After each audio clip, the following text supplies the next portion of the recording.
On poursuit notre réflexion sur la garde partagée en réfléchissant un peu sur les conditions nécessaires à la réussite de la garde partagée. D'abord, condition essentielle, la proximité géographique, la garde partagée dans des villes différentes, la garde partagée dans des pays différents, même la garde partagée dans une grande ville, dans des quartiers très éloignés, ça complique beaucoup la tâche des parents et des enfants. Sur le plan économique, partage équitable des frais rattachés aux enfants. Quand on a des ordonnances de cours, par exemple, il y a généralement un partage des frais au prorata des capacités financières des parents. C'est ce qu'on appelle l'équité. Euh, et dans la garde partagée, c'est impératif que l'argent ne devienne pas une source de conflit supplémentaire. Un mode de fonctionnement qui favorise le confort des enfants dans les deux environnements, donc idéalement des environnements comparables où l'enfant, par exemple, n'a pas à vivre de grandes adaptations entre des espaces très confortables et des espaces beaucoup moins confortables. C'est pas ce qui est le plus important, mais quand même, c'est une variable. Possibilité pour les enfants de conserver leur réseau social après la séparation. Donc, la proximité permet ça, d'avoir des amis ou l'école ou un voisinage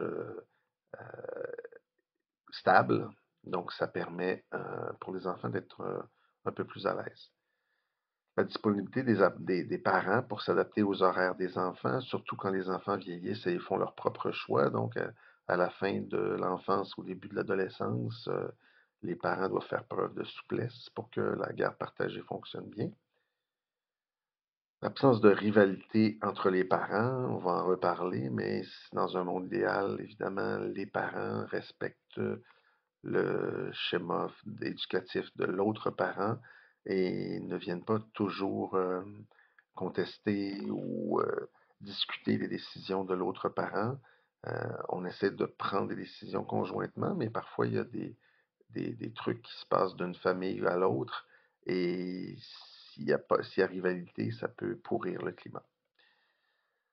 La reconnaissance de la compétence paternelle par la mère, on insiste là-dessus parce que vous comprenez que l'autre mode de garde privilégié, qui est encore le mode de garde dominant, c'est quand on laisse la garde principale à la mère. Donc, c'est comme si, encore en 2019, les pères, dans certaines familles, ont à faire leurs preuves.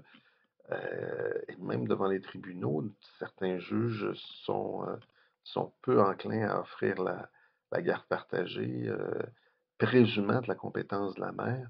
Donc, ça se passe bien quand la mère reconnaît la compétence du père à toutes sortes de niveaux.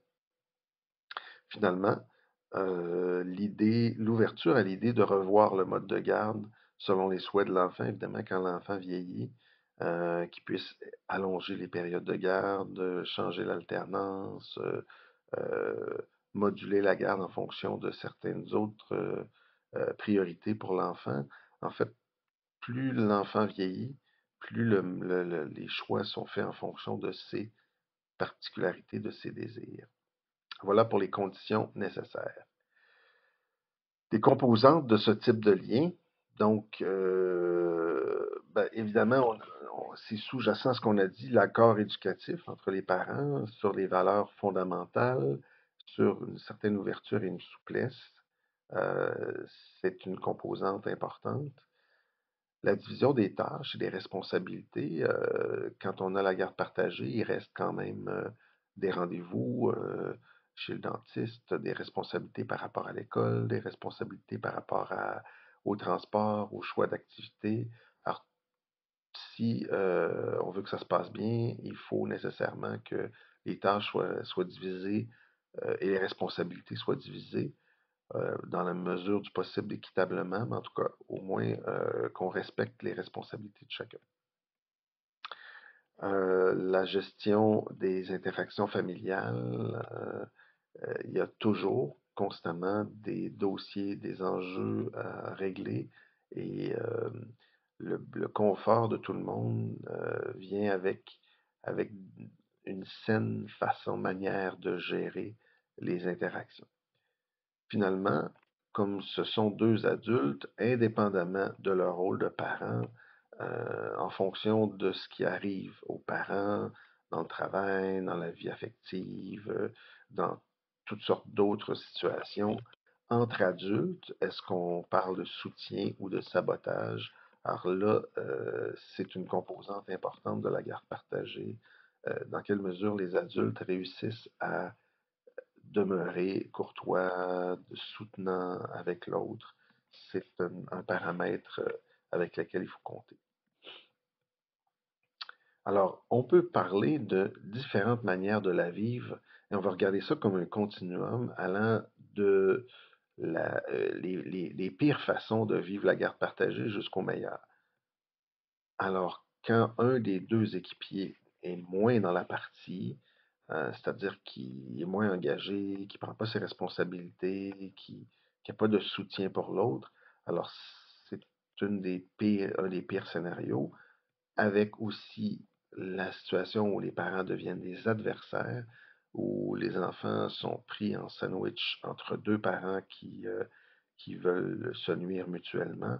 Alors, c'est un scénario assez catastrophe.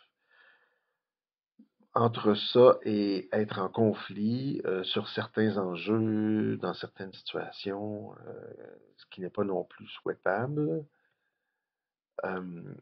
Il y a toujours aussi le scénario où les parents sont en transition. Donc, il faut toujours respecter quand même une certaine évolution parce que les parents ont à vivre de nouvelles situations et à s'adapter à un nouveau cadre. Alors, il va falloir établir des règles du jeu. Ça ne se fait pas toujours simplement et spontanément. Donc, ça peut prendre un certain temps. Donc, on peut parler de transition. Et parfois, il peut y avoir des crises, des passages à vide au sein de l'équipe, mais on sent quand même que c'est une équipe. Et dans un monde idéal, les parents forment une équipe et qu'on est prêt à traverser toutes les crises, à vivre tous les problèmes en équipe.